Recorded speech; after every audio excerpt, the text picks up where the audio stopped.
Hey everyone, and welcome back to Ontario Cryptids.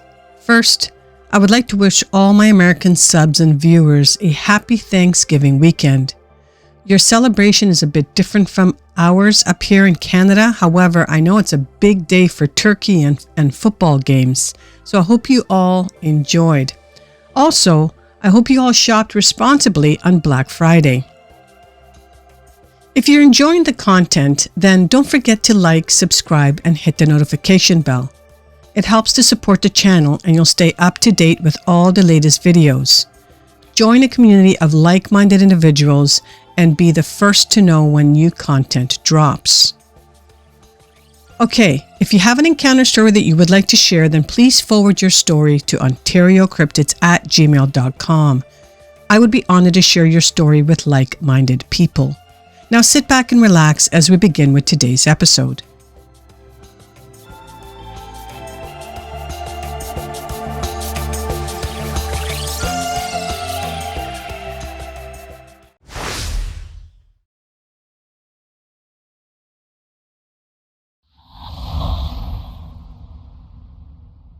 This first one takes place in the summer of 1974. We're heading to San Luis Obispo County in California, and the nearest town is Paso Robles. During the summer of 1974, my sister-in-law and I were on our way to Lompa, California to see our respective grandmothers. My sister-in-law's grandmother lived in Buttonwillow, which is in Kern County, and my grandmother lived in Porterville, which is in Tulare County.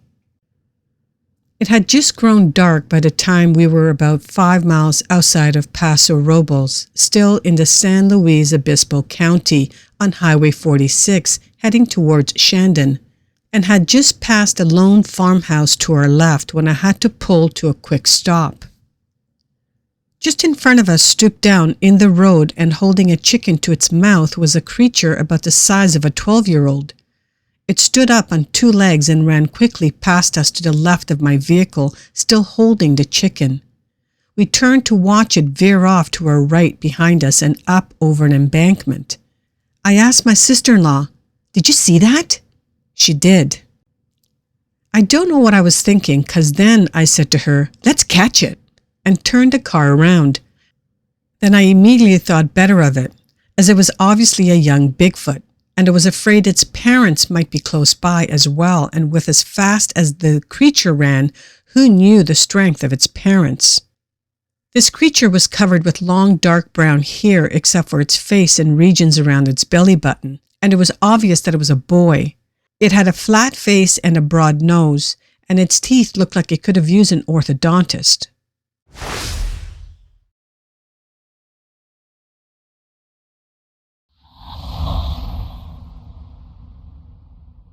This next one takes place January 25th of 1999. We're going to Kern County, California, and the nearest city is Bakersfield. This date happens to be a very famous snow day for Bakersfield. Let me preface this by saying this happened when I was 7 years old. I know that memory can be tricky, but I have also thought about this experience every day since it happened. It's less important to me if this experience was real or not, and more important to me that whatever it was, it had a significant, long-lasting impact on my life. And the crazy thing is, it lasted just a few seconds. It was the night before or early morning of January 25th, 1999, Central California, and I only know the exact date because it was the only time it snowed here, in a really long time anyways. So you can still Google the newspaper article about it. Anyway, basically I woke up, sat up straight in bed, and crouching on the bed, one knee bent on the bed, one leg off the bed, was a typical gray alien. Large head, big black eyes. To me, the skin looked greenish gray and had almost rubbery or just very smooth texture.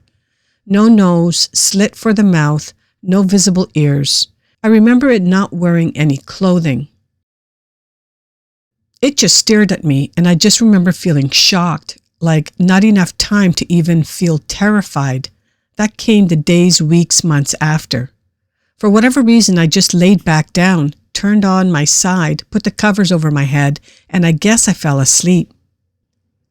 The whole next day, I was thankfully partially distracted by a rare snow day, but I also was very aware that I would not be able to go to sleep without feeling petrified for a long time. I thought about telling my parents, but I didn't have a word for what I had seen, no reference for it. I didn't know at the time that it was an alien or gray. For lack of a better word, it was totally alien and unknown to me. It wasn't until I was at a friend's house whose dad was watching a sci-fi movie that had a typical gray in it. That's when I learned to associate what I had seen with the word alien, and that they were at least real enough to be depicted on TV. And then, of course, I noticed them everywhere, in shows, movies, art, etc. I accepted that this could have been a hallucination or a very vivid nightmare or whatever. Maybe I had seen them depicted on TV before and my subconscious picked up on it, but it is the single event that led to a lifelong obsession with aliens and unexplained phenomena. Sometimes I wonder if that was the whole point of the experience in the first place, or if that's part of the reason why they appear to people. Just so stories about them will continue to influence our culture, mythos, spirituality, etc. Anyways, thanks for reading.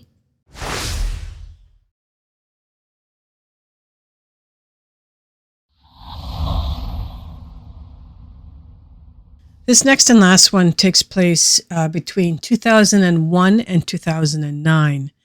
We're going to be going to South Caribou Region, British Columbia, and the nearest town is Lone Butte. So this last one we have heard from before. His name is Salad Goats, but now he is giving us pretty much all of his experiences with the final one, which is what I have posted previously. So if it sounds familiar, that's why. Hello. Since I posted a story about my dogman encounter in BC years ago, I will include that at the end. I was asked a couple of times to expand on my paranormal encounters, so I decided I would put a full story together in order as best as I can remember. None of these stories are fictional or exaggerated. These are my personal experiences or weird moments in my life so far. These events take place from 2001 to 2009. The beginning.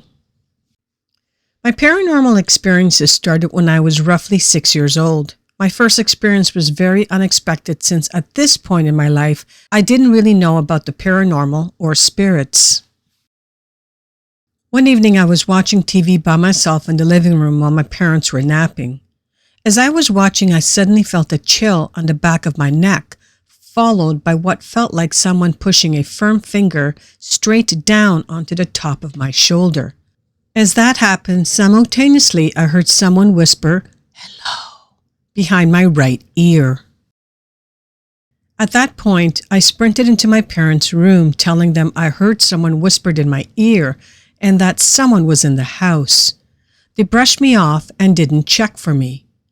To this day, I wonder if this event somehow opened me up to the years of events that followed. Closet encounter. After this incident, unexplainably things started to happen in my house. My stepdad liked to scare me from time to time, and he would hide in my closet before bed and poke at my feet to scare me. One night before bed, I checked my closet and closed it, knowing nobody was in there. Not long after I lay down, I could hear the door to my closet sliding open. When I looked at the dark crack in the closet, I saw red eyes staring back at me. I ran, flicked the lights on, then opened the closet door, thinking my stepdad was in there trying to scare me again. But nobody was in there, and those red eyes were gone too. The eyes in the bathroom vent. Another experience I would have frequently involved the bathroom. When I took a bath, I would always see the same red eyes from the closet in the vent above the bathtub just watching me. It made me extremely uncomfortable, and I spent most of my bath time throwing a wet cloth at the vent. Usually, whenever I hit it dead in the eye, it would disappear. Until the next time I had a bath, that is. The first apparition. One night, my older brother and I were hanging out playing games. He asked me to go upstairs to grab him a cup of ice cubes since he likes to eat them. As I was walking up the stairs, I looked up towards the railing that overlooked the downstairs. Standing there leaning into the wooden rails was a figure dressed in a long, heavy-looking hooded robe. Its face was shrouded in blackness, and I couldn't see any defining features. I don't know why, but I continued walking up the stairs, but I noticed that as I moved, the entity stopped leaning on the railing and began mimicking my movements in reverse. Every step I took up, it would take one backwards towards the kitchen. When I reached the top of the stairs, the figure had made its way into the doorway of our kitchen, where it stood. It glanced in my direction and vanished right before my eyes. Second apparition. I saw this figure one more time while I lived at this property. I was upstairs on the computer playing World of Warcraft, which had just recently been released. As I was playing, I started to hear cracking sounds, like someone cracking their knuckles. I thought I was alone in the house at the time, so it struck me as odd. I got up and opened the door to the hallway leading to the same staircase and kitchen area. When I opened the door, the figure was standing at the end of the hall. It was looking at me though, but I could hear the cracking sound again, realizing that it was coming from this entity. I slammed the door shut and locked it. About 10 seconds after shutting the door, I heard a strange sound that I can't even describe. It was followed by what sounded like the door being pushed hard, like as if a big gust of wind had hit it. To this day, I have no idea who or what that was, why it was there, or if it was trying to connect with me. I also wonder if this entity might have been the same one with the red eyes that I had seen previously. Was it getting closer to me? The babysitter. The next part I was unsure about leaving in, but since I'm describing my weird upbringings, I might as well. I'm not sure if this person contributed to the weirdness I experienced, but she definitely pushed my brother and me to seek answers on our own, as you'll see here. My babysitter, I'm going to omit her name, was someone who had connections to our family. Her sister worked on our farm and had her own horse stables there, so her mother often came along. After a while of her being around, she ended up becoming our sitter. Not long after that, she started sitting for us. She told us that she was a witch. She showed us really old Polaroid photos of her and two other people performing some kind of ritual and symbols carved into a table they sat at. She also showed us things she could do, like moving objects around without being touched. For a long time, I thought this was a fun story and tricks, but one day I went inside from playing in the garage and I made my way upstairs, where she was preparing dinner. She was unaware I was nearby. I witnessed one of our knives on the countertop slide about 2 feet across straight into her hands, and she just continued cutting as if nothing abnormal had just happened. She never saw that I noticed, and I never brought it up. But what that sparked in me was curiosity, and because of that, I started researching black magic.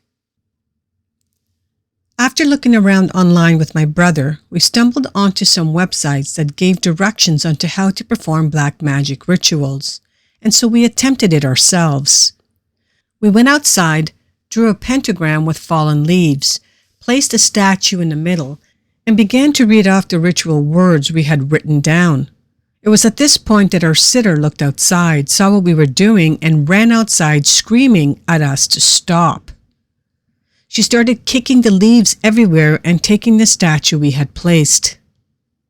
She scolded us, saying that we had no idea what we were playing with and to never do something like that again.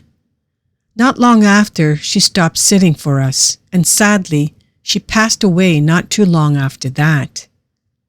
While this part wasn't necessarily paranormal, I think the context is needed to understand how my upbringing was and how these events may have created a domino effect for more to come. One thing was for sure, my sitter had an interest in the occult. My last experience at this property was more tame but still creepy. I was getting ready for school in the morning, and as I went to grab the comb, it just flicked off the counter and hit the wall behind me. I know it didn't just fall. Note: this brings us to the end of the first house before we move to rural BC near Lone Butte.